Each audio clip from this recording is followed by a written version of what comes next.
Welcome to episode 69 of Think Big with Michael Zellner. All positive, no politics. My guest today is Scott Medlin. Scott is a police speaker and trainer. He's a content creator, an author, a podcaster, and he actively speaks at both police academies and first responder conferences. He has a bachelor's degree in political science and government, and Scott was a police officer for almost 15 years and is a United States Marine Corps veteran who proudly served his country for 6 years. Scott, welcome to the show. Oh, thank you for having me on, Michael. I'm really honored. My pleasure. Tell us something interesting about yourself most people don't know. Oh, I'm been put on the spot here. I would say that when people think police, military, what I've done, that they're thinking some kind of like war story. I would actually just say that I had a pretty cool moment happen during my career. I'm a really big Skillet fan, the band Skillet. And just randomly, not randomly, I signed up to work in an event where I knew Skillet would be performing. And I walked backstage and there was the lead singer. And long story short, ended up meeting him. He gives me and the other police officer a shout out when they're on stage performing. Sweet. And I, at that point, am behind the crowd at the sound booth. And I was like, oh, shoot, the fans are going to turn around and throw all kinds of stuff at us. And this is going to be bad.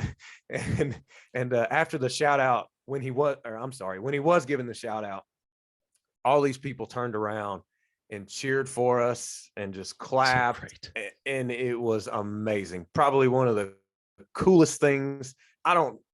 It's probably one not what you were expecting, but no, I think that was a pretty neat moment in life. And it was pretty cool. No, that I get all different kind of answers, and that's great. And I know the band Skillet really well because I'm into almost every different kind of music. So that's great. Mm-hmm. And that must have been a really cool moment for you. Yeah, it was. I think it really went to show, because this was back in 2017. And unfortunately, some of the anti-police blanketed statements were still going all over the media. As they are today. And look, everyone's entitled to their own opinion. I just would say be cautious of blanketed statements. It doesn't cover everybody. But for him to give the shout out, that kind of sentiment being thrown around on the media, and then everyone turns around and cheers, it was an absolute morale booster for me, for sure. Couldn't have asked for anything better right there. Yeah, exactly. What are some of the best memories of your childhood? Going out and playing in the neighborhood. I'm talking like hours on hours of just playing in the neighborhood. And unfortunately, I can't let my kids do that. I mean, there's traffic everywhere. I don't know who's out and about. It just seems like those days are gone. I mean, I could be wrong, but I mean, we would just, my brothers and I would leave the house, go to other friends' houses. And then sometimes we would choose to come home when the street lights on, but most of the time we stayed out a little bit later and would get grounded. But that was some of the best times. I can remember, you rarely hear anybody getting grounded today. I mean, even you don't hear about spankings and paddlings and stuff like that. It's so rare. And I grew up the same way, until my dad yelled down the street to come home. Now when I see kids playing outside, it's usually in their own yard in a gated area. It's not running around the neighborhood. I mean, we used to sneak out at night out of our windows and go rolling and stuff like that. You never would do that anymore. Right. Yeah, no, I get it. And a part of me is just concerned for their safety, but yet at the same time, it's just, neighborhoods have a lot of traffic, and I can't, at the age they are right now, I just really can't let them out of my sight, because they are awful at looking both ways on the street.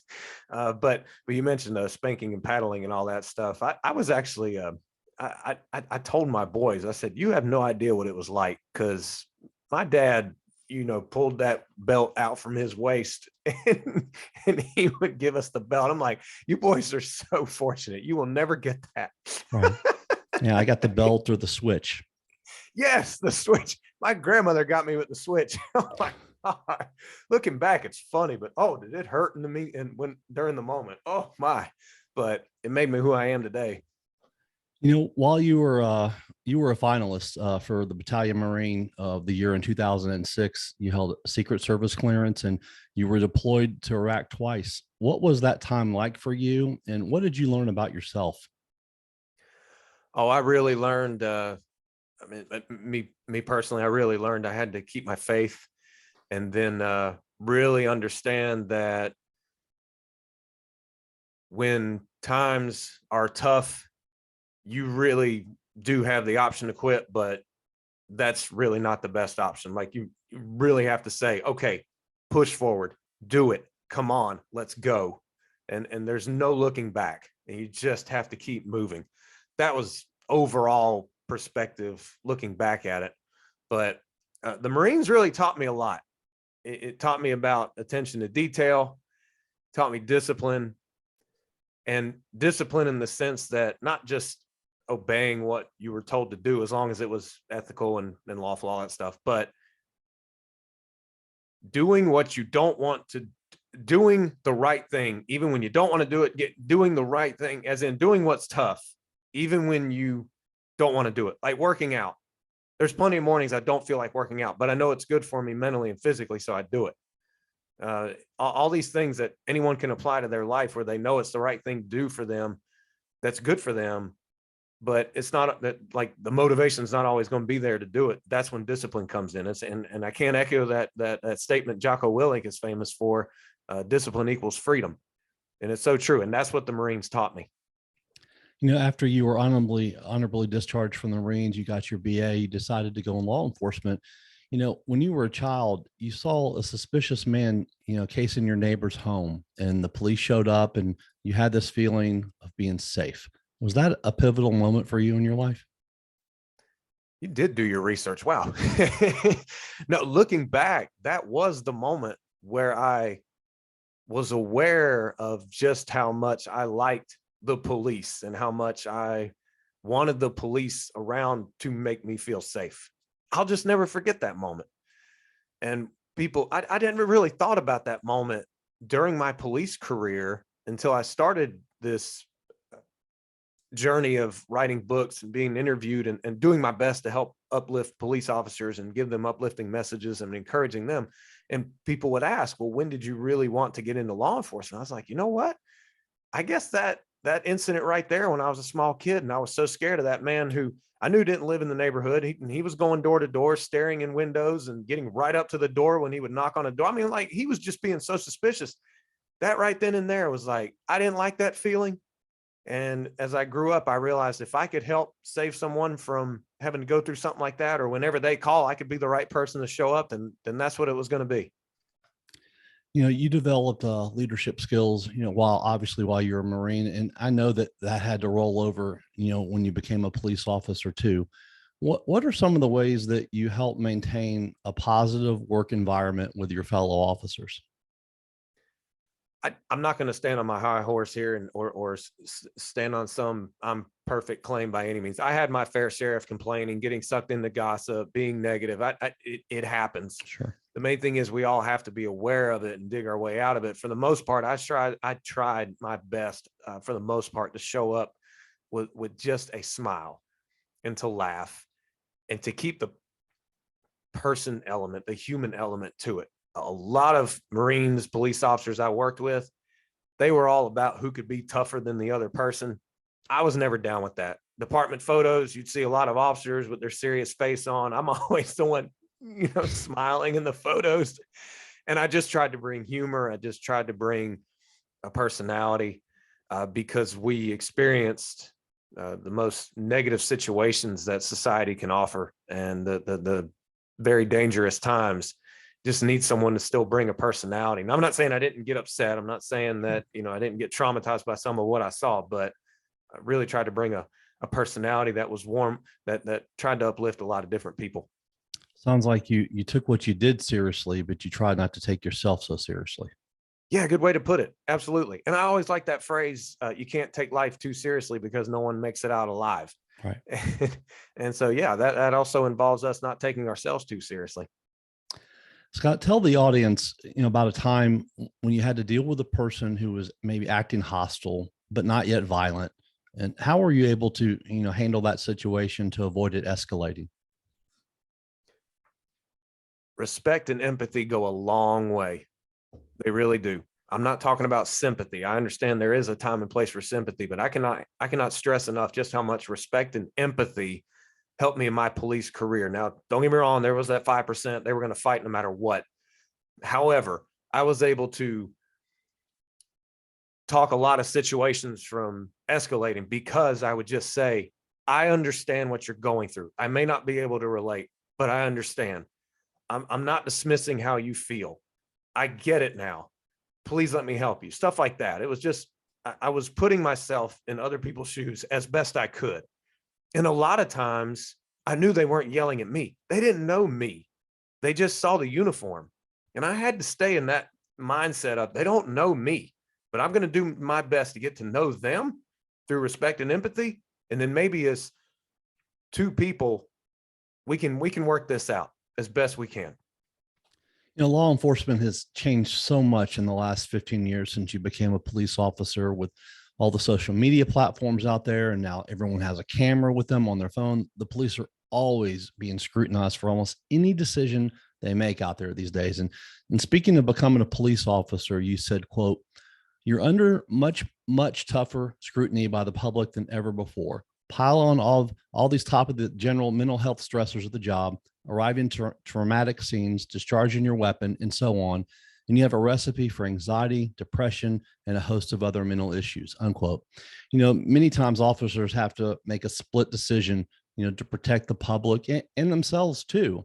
I can't imagine the difficulty that they have out there in today's world. It's so much harder to be a cop these days, isn't it? The job's always going to have the crime element to it, dealing with people trying to flee, dealing with responding to crime, 911 calls. You don't know what you're pulling up on, people wanting to fight. That is still there. But yes, the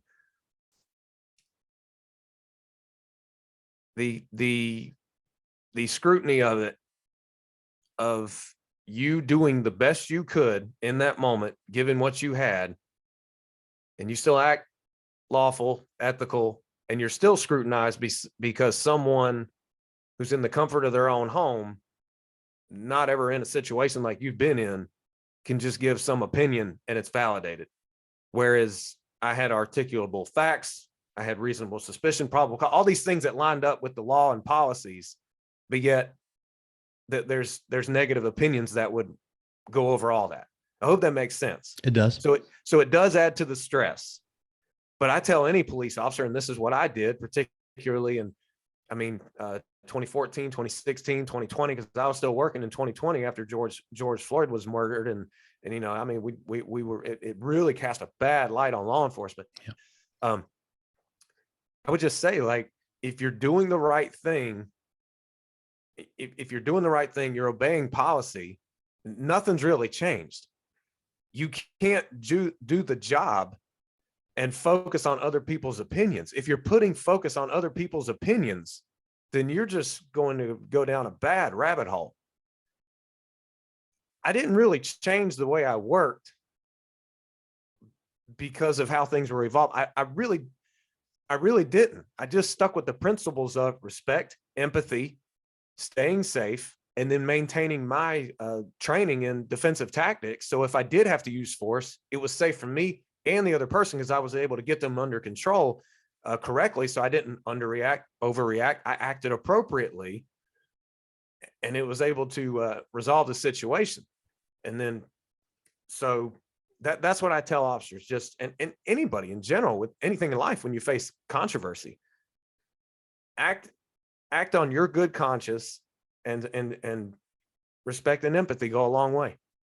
You made a good point there. Talk about how someone's sitting in their home and they're able to see the situation after the fact, after everything's happened, and they have many more facts than that officer did when they showed up on the scene, that had maybe just a few facts and weren't sure of everything. So yeah, people were scrutinizing it, and yeah, you had all the facts and everything, but the officer didn't have that when they went on the scene, and they're doing the best they can. Yeah, they are. And don't get me wrong, if an officer abuses their power, or an officer overreacts and starts smashing someone's head into the cement when they're not under attack, when the officer's not under attack. I get it. I want accountability. I want officers to be held accountable, and nobody's above the law, but hindsight's always going to be 2020. And it just, it gets a little annoying when people, who have never been in that situation, think that they can give all this advice as to how police officers are supposed to react. I'm like, some of you look like you haven't even been in a fight before, you know? And I mean, there's the whole argument about whether they should have shot them in the leg. Okay, you have your heart rate go up. You get that tunnel vision and then try to shoot someone in the leg when they're moving. Go ahead, be my guest. Go ahead, try to make it look like that Hollywood movie. Go right ahead, be my guest. But of course, it's, once you explain how the body reacts and how judgment is affected, I mean, some people will listen, but then some are just going to keep on keeping on. But that then I go back to my original point. You can't do the job in an effort to make everybody happy. It's absolutely impossible. You just have to go about it with a good conscience, obey the law, obey policies, not that hard to do, and respect people even at their worst. You said, quote, negative and worrisome thoughts were keeping me mentally in the past and preventing me from gaining clarity to create a future. I recommend therapy for military and first responders because I had not done this. Had I not done this, those thoughts from past traumas and stress would still be damaging, unquote. Was it a series of things that led you to that decision to get help, or did you just have a moment? Both, in a way, throughout the long career. Law enforcement sees things that the brain is not innately wired to see. And they, for the most part, overall across the country, see it on a consistent basis. Like, I didn't know when I started in the job that our brains seek the negative by default. Like, you don't have to work on being negative. Your brain will seek it out. Your brain seeks the easiest path possible. Your brain seeks to protect you. Your brain seeks to avoid uncertainty, to avoid danger. So obviously there's going to be adverse reactions because law enforcement exposes officers to things the brain is not innately wired to handle. Had that been explained to me in the beginning of the career and reinforced all throughout, things might have been a little bit different when it came to my mental health and many other officers across the country. Also in being taught consistently how to maintain our health, because even within the four walls of a police department, you can be exposed to a lot of toxicity and negative coworkers. The same with any other career profession. You can be exposed to a lot of negativity. I just underestimated it. Unfortunately, a lot of officers, including myself, we convince ourselves, I'm fine. And that's it. I'm fine. Oh, that didn't bother me. I'm fine. Where the trauma stays with us. And yeah, I was reliving some incidents. I would mentally go back to them. I would think about them. They would be on repeat in my head. And little did I know that when I would think about them, I was having physiological reactions as if I was still there. And yeah, so it led to irritability and anger towards society. It led, which is not good. It led to a lack of emotional response on certain things because my mind was building up this wall to help protect me. And I became a little bit numb to some things. I went through an addiction, and this was all through ups and downs of the career, but I knew there was a problem. I'm not saying anything was wrong with me, but that I was bothered by something. And therefore, since I didn't know how to deal with it, it was a problem. And I reached out and got some assistance at different moments throughout my career. And I recommend counseling to anybody, no matter what career you're in. Life happens to all of us. Get counseling. If you're looking at it as, well, people tell me to just deal with it. Well, deal with it through counseling. I have a psychologist that I saw years ago, and he moved years ago, actually he moved to North Carolina. And he said to me, people who get help are much stronger than those that don't. Yeah, I mean, it's true. Yeah, I mean, that's the blunt and honest truth. There really is. It really is. So be strong. Do yourself a favor. Get some therapy. I highly recommend it. Do some research on who you're seeing, because I have gone into a marriage counselor and she was awful. I felt like I had to get treated for the experience there. But yeah, do your research. But I highly recommend it. Definitely. On top of the police, trauma that you had, I mean, you had to have maybe some trauma from, you were over in Iraq 2 different times. And then some of the things that you saw over there that probably added to it, didn't it? It did. I was almost killed in a close mortar fire incident, and that incident bothered me a lot. I mean, it was a miracle from God I survived that one. And the I was in the back of a convoy. Everything was going fine, and then all of a sudden, boom, boom, boom! All these mortars landed very close to it. They were so close that the Marines up front, looking back at us being attacked, were like, "How'd you guys survive that?" And I don't have an answer. I don't. I just, it's a miracle. But yeah, that incident took a toll on me because obviously I was replaying it over and over in my mind. And basically, for your audience, what I've learned through therapy and doing my own research too is when you have thoughts, particularly negative thoughts, they lead to negative emotions, and negative emotions lead to negative actions, and negative actions obviously lead to negative results. And if you're not careful, you can get in this pattern of all of that, and you develop a personality based on these emotions from the past, and it totally depletes you from thinking about the future. You can just become so attached to your past trauma, your past encounters, that you don't gain clarity to the future at all. And it kind of weakens you. So it's definitely something to work on you. And if you need counseling to do it, then so be it. Your mentor, Dr. Dara N., said of you, quote, Scott is a steadfast professional who's very passionate about first responder health and wellness. He helps to make a difference by utilizing his practical law enforcement experiences and relating to others in similar situations. I highly recommend Scott to any officer or department that needs help, unquote. That must make such a big difference in when you're talking to these law enforcement officers, because there's a huge connection there with you. I'm sure one of the big things that has to go through their minds is this guy is one of us, so we can trust him and believe what he's sharing with us. Well, I sure hope so. And I spoke a few months ago, well, several months ago now, up in Maine. That was my first in-person gig. A lot of my speeches prior to were virtual, pandemic reasons, stuff like that. Sure. But getting up in front of them in Maine, I didn't know what to think at first. I mean, I was going to give them everything I had, and I did from the bottom of my heart. But one of them came up after the first break and said, hey, my guys at the table were all saying, you get us, you're talking our language, and they're glad you're here. And that meant a lot. And I will do my best to continue to connect with law enforcement and let them know no matter where they are, whether in the lowest of lows like I was at certain points or doing just fine. My point is this: we're human. We're never going to be perfect.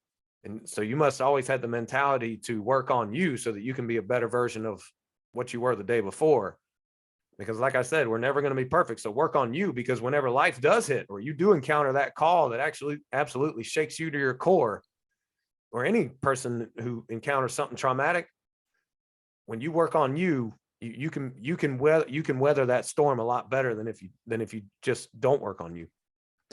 You've talked about it. If you had the chance to go back in time and have a conversation with, rookie police officer Scott Medlin, you said, quote, your brain is not designed to make you happy at all. It is there to look for the negative as a means of survival. And you will obviously be exposed to a ton of negativity in the department and out there in public.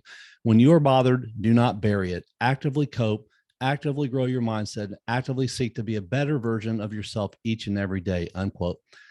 How important is it, Scott, for officers to have that right mindset when they go out there each day? It's crucial. It's necessary. It's mandatory. It's a must. This is not something you should do. How many times do we say we should do that? We should do this, and we never get around to it. But when you must do something, you have to do something. It really shifts the perspective. So working on our mindset, working on our physical health. I'm not perfect by any means. Don't get me wrong. You're going to have setbacks. You're going to make mistakes. It happens. Sure. But don't give up. Keep on showing up for you, and give yourself permission to do it, and be specific as to where you need to improve, and then start working on it, or keep working on your strengths and having your strengths help you in life as well. It's just, I know it's a lot, but it's worth it. Every bit of it. Just keep showing up for you. And when you are at your end and you're like, I'm not talking about like the end of your life, but you're like, I can't take this anymore, then I will say it once again for the millionth time: reach out for assistance. It's fine. Nobody gets mad when someone Nobody accuses anyone of being crazy when they go to a gym and they hire a physical trainer. But yet someone walks out of a psychologist's office and people are like, whoa, what's wrong with him? Nothing. They're just getting trained. It's all good. I love that comparison. That's great. I haven't Yeah, I heard heard that that before. before. I can't remember who I heard that from, but it has stuck with me the rest of my life to basically smash this stigma of, around professional help. Quote, I'm not a mental health professional, but I did learn this mindset trick you can use, and I encourage it because law enforcement experience is enough that can mentally break you down, unquote. Can you share a little bit about that little trick? Yes, and I remember it from a doctor, but basically you just remember that you're just putting your negative thoughts and feelings that don't serve you well. You're putting them through a paper shredder. You just visually put them through a paper shredder, and that thought process is eliminating the power they have over you. Now, obviously, someone might think, "What?" Yeah, I thought what at first too. But if you keep doing it, eventually the brain recognizes that pattern, and it can really shift your mindset. But you have to keep working on it. The brain is just like any other muscle. You want to build your biceps up? Well, you got to keep working at it. You can't just go to the gym once and be in the best shape of your life. You know that. Right. So your mind's no different. It's a muscle. I look at it as a muscle. So yeah, put it through a paper shredder, or you can also picture the thoughts or the addiction, whatever's holding you back. You can picture it over and over again, like floating up to the sky and just going into outer space and not coming back to you. Stuff like that. Just visualize it. And as you said, the paper shredder, it immediately, my mind shifted right to it. So it does. I mean, that works because I started thinking about that. I pictured in my mind things going through a paper shredder. So yeah, hey, that works. That's awesome. Great. North Carolina is ranked number one in practically every preseason college basketball poll, and Leaky Black is a wing and their best defensive player. And he came back for his 5th year of eligibility because he wants to win a championship. And you said of Leaky, quote, I could not be more proud and thrilled for one of my former students from the high school SRO days. I admire him and follow his example of continuously making the effort to show up for yourself, for others, even when life lands a hit, unquote. How did you get to know him? He was a student at the high school where I was an SRO, and his mom actually taught me in 6th grade when I was in. So anyway, just got to know him being in the school every day like he was, and tremendous young man. Can't say enough about him. Through all the pressure he's gone through, obviously being on a very good team, there's a lot of pressure. Yeah. He smiles. He keeps smiling. Now I know he has his ups and downs, and I mean he got injured his freshman year, and that really probably took a toll on him. But he just keeps showing up. He keeps showing up. He keeps putting forth the work. He keeps the laser focus, and he just always works and works and practices and practices. He's got so much discipline. My thing is when I talk to military or law enforcement or first responders, I'm like, why can't we do that? Why are we always in this survival mindset? Let's do the athlete thing where it's we have to work on thriving and continuously showing up, that kind of thing. Couldn't be more proud of them. And I do hope they get that championship this year. They've done it before where they lost one year and then came back immediately the next year and got it. Right. This could be the year. They're really good. I'm a big college basketball fan. They're really good. So yeah, I expect the big things from them. I am rooting for them 1000%. Another mentor of yours, Kevin Tater, said, quote, I'm honored to know Scott for some time. He cares so much about the health of every police physically and mentally. His willingness to push ahead to get his knowledge out there to other officers is second to none. This training is outstanding and will help these young officers in their career. I could recommend him to any department to speak to these young officers. Quote, it does need to start at the very beginning of their careers, doesn't it? That's when the best impression can be made. Yeah, it's police academy classes are more, their minds are more formidable towards themselves, the career, and it really needs to be hammered home in the beginning towards these people getting in the profession, just how much it is important to take care of yourself, because unfortunately, suicide is one of the leading killers of police officers. It's not always duty related, but I do believe that what is experienced on the job can exacerbate other issues going on, say at home or in the personal life. But it's very important. And then we also have to have a shift in the culture where we acknowledge that we're human.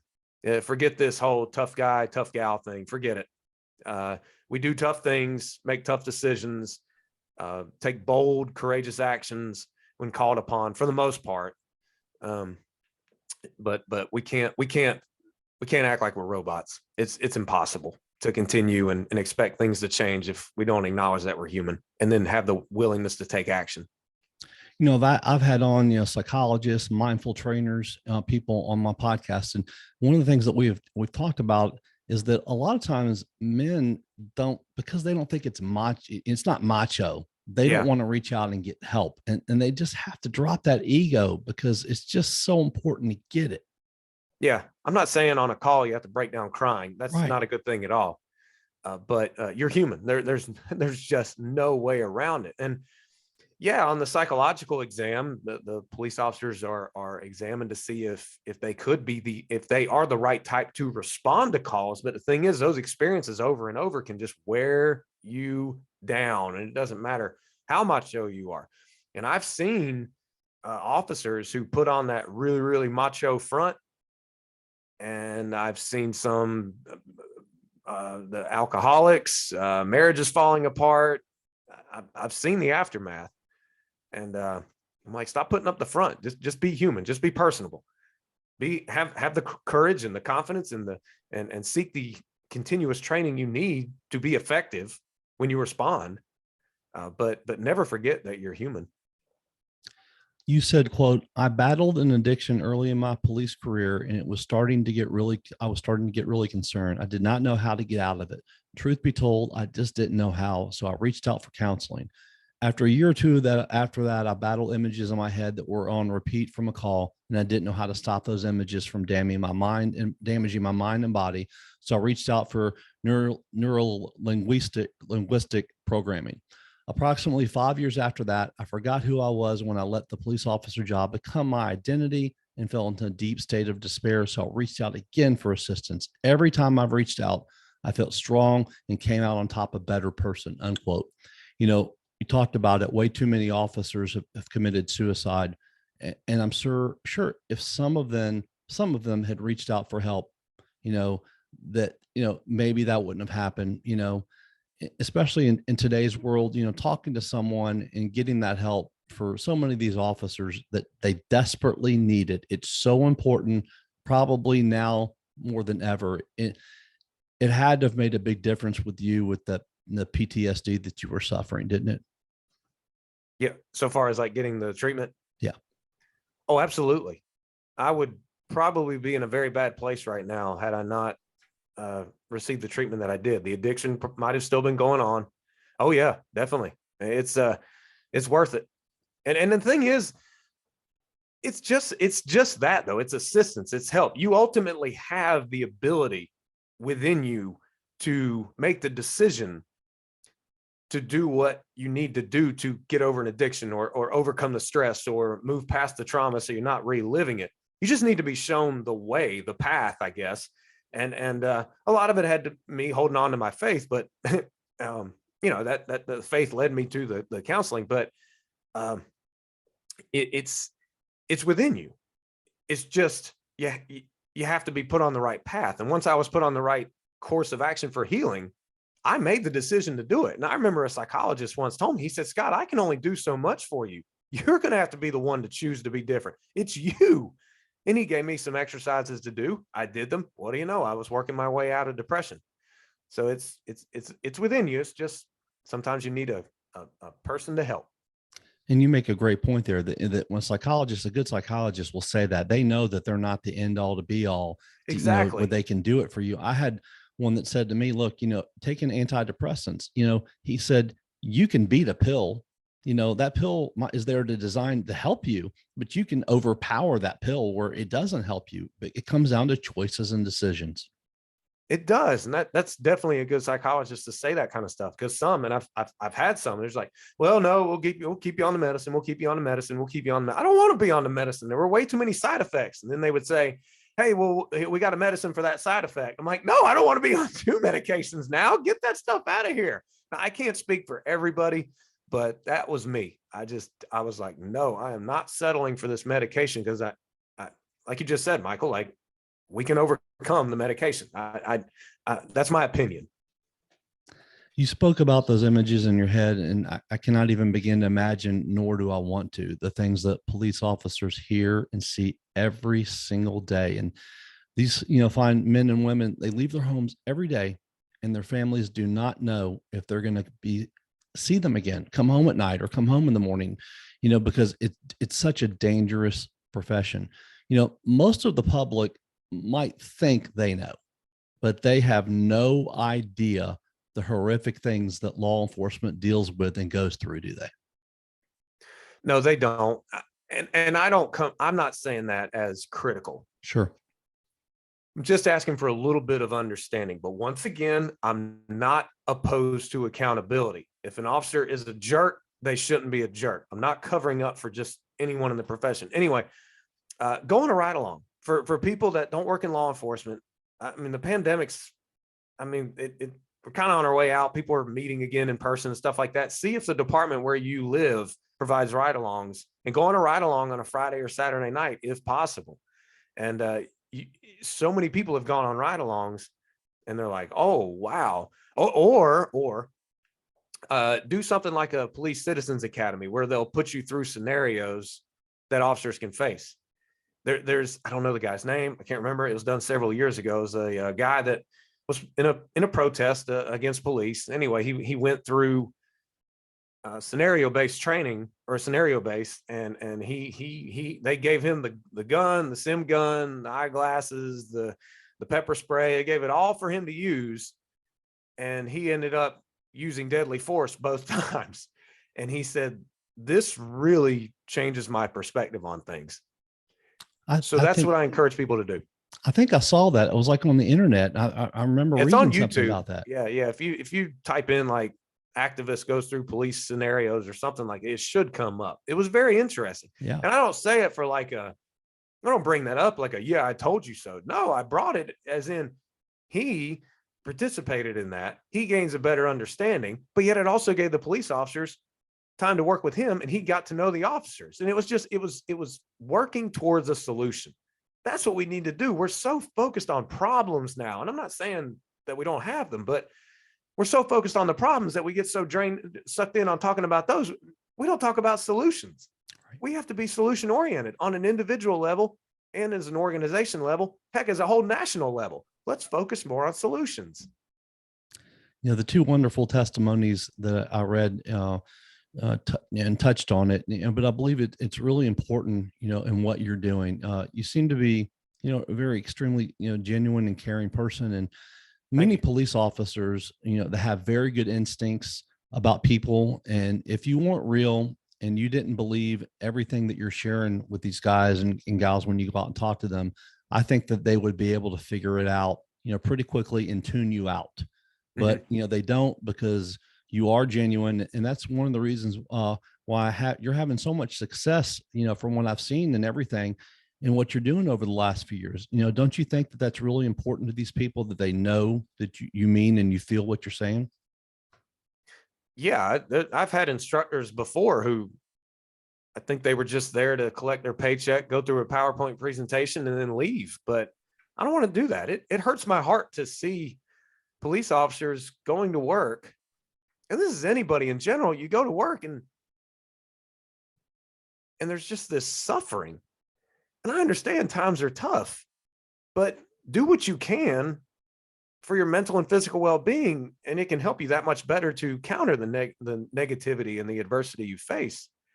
But I also come because I went through the pain. I went through unexpected mental health issues, and I don't want any officer to go through that. But if they do, I can speak from experience that you don't have to stay there, and you don't have to settle for it. Take charge and work your way out. And make the right decisions for yourself that benefit you, your family, and the public you swore to protect. Now, I mentioned when we first came on that you're also an author, and you've written, I believe, 5 books, with the most recent one being 101 useful tips for rookie police officers. Be safe, stay healthy, perform great.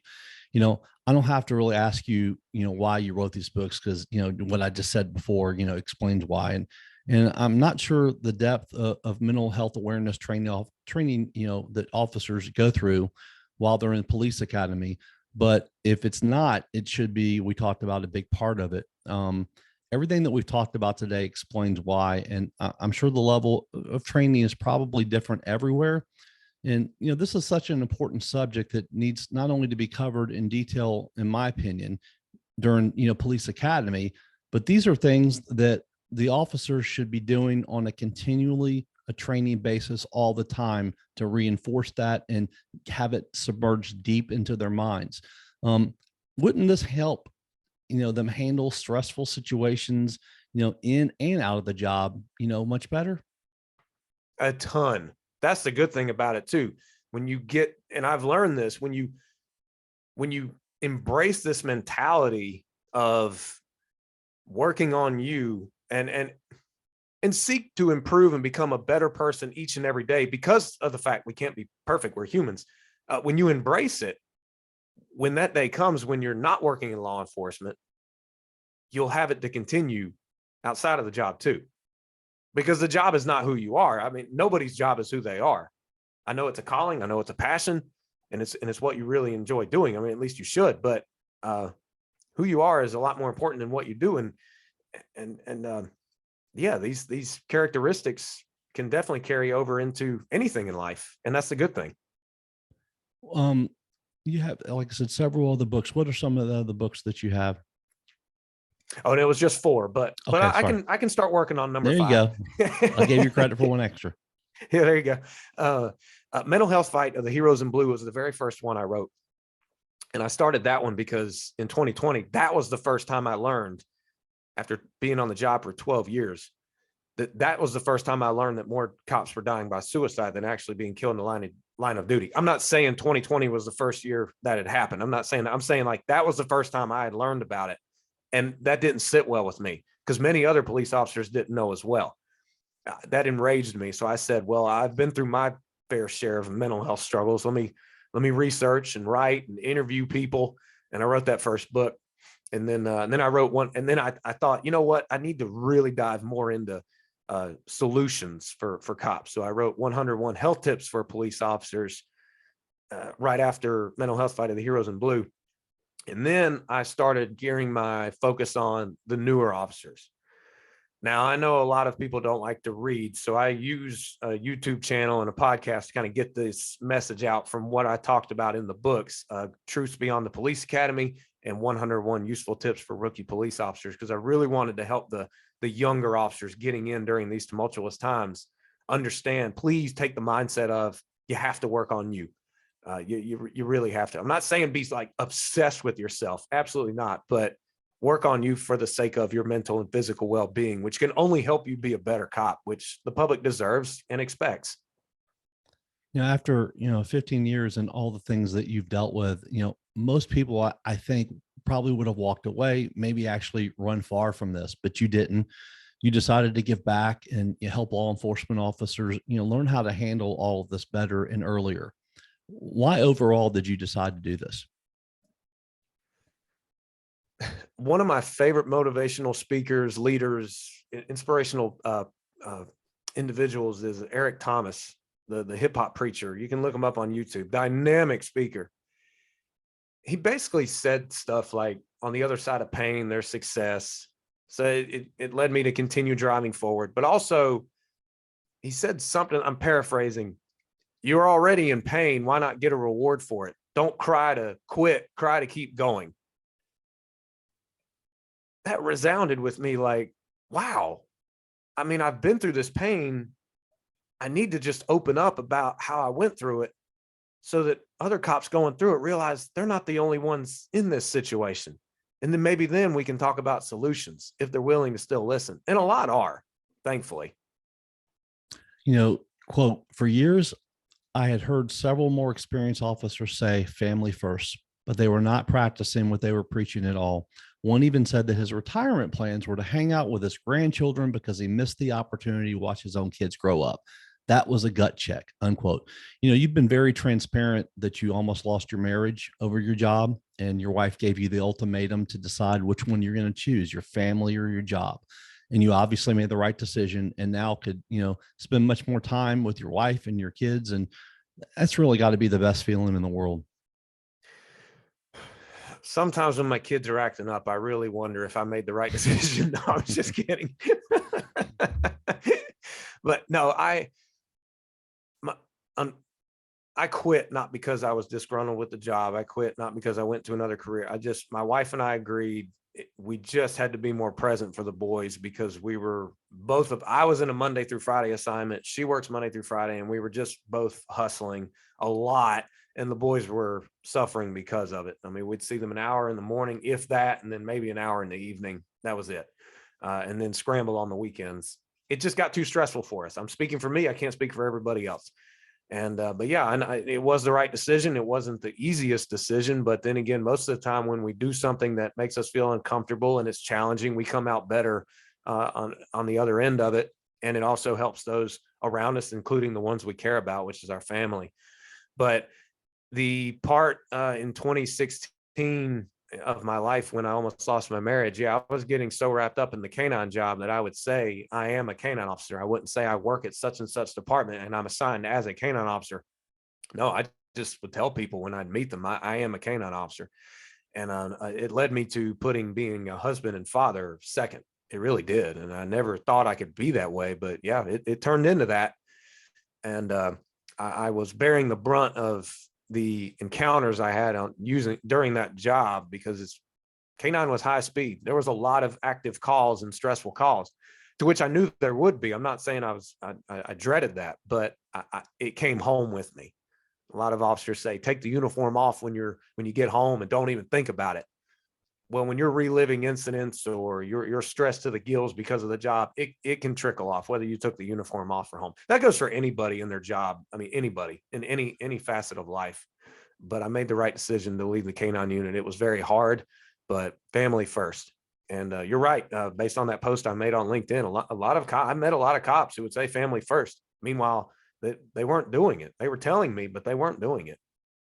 Saw that cute picture that one of your sons made on the door, the smiley face.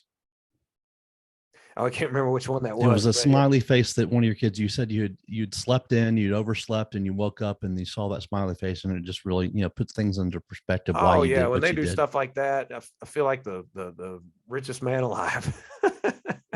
and then whenever, like yesterday, when I brought them to the museum and one of them wanted to touch this Halloween display, I'm like, stop it! You have to stop touching it. You're going to break it, and I don't want to pay for this.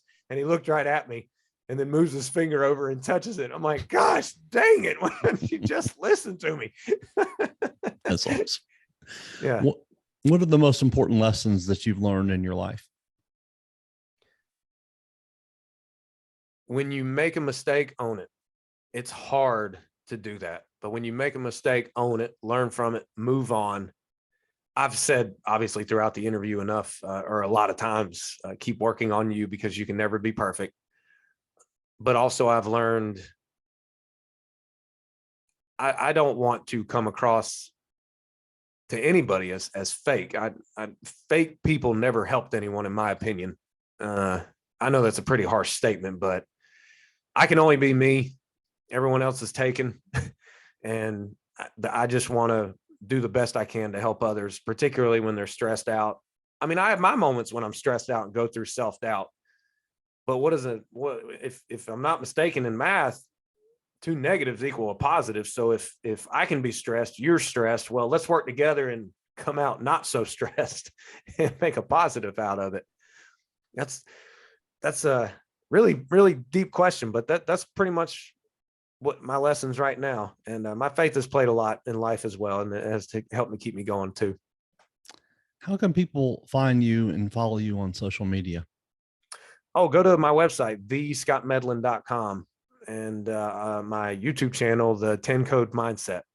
And I pretty much focus on officer wellness, but I dive in to topics and advice for police officers, newer police officers, since I did work in it for so long. Figure might as well just share the knowledge I had learned. And the YouTube thing has been an adventure for sure, Michael. I mean, you got to be consistent with your podcast, and it can get a little, it can be tasking on your mind a little bit at times, but it's worth it, especially when you make a new video or make a new podcast episode and people give you feedback. It's totally worth it, and you're contributing to the good of many people, which can't go wrong doing that.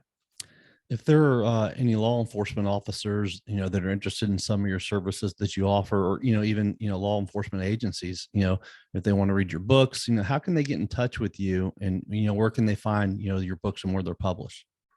Go to thescottmedlin.com. There's the marketplace on my website, and then there's a contact section as well. So thescottmedlin.com. Awesome. I think what you're doing for police officers, can't even be put into words, Scott. And, I have a lot of friends here in Memphis that are cops, and I just have the utmost respect and admiration for them. You and I talked, before we started recording about, some of my encounters with officers over the years, and, how much, what I've learned from those people. And it's just amazing. And, I could not do what they do, what you did. I just know it's just not something that I could do. You're helping so many people. And I know by doing that, you're also saving so many lives, while you're doing it too, which is just such an incredible thing. I mean, I really appreciate you coming on today. This has been such a pleasure for me. It's been a pleasure being interviewed by you, Michael. And I thank you. And you're right. I mean, policing is not for everybody. Definitely not for everybody. But then again, we police officers, well, I can't say we anymore. I guess the police officer's still working, and when I did work as a police officer, I mean, I would look at teachers and go, how the heck do you do it? But then they would look at me and go, how the heck do you do what you do? I mean, we're all geared in this big thing puzzle called life, and we all have a different piece we can add to it. And yeah, but the piece of law enforcement is definitely not for anyone. But I still do encourage people to partake in like the Police Citizens Academy or a ride along, just to become a little bit more familiar with what law enforcement goes through. Awesome. Thanks again, Scott. Yes, sir. Have a great day.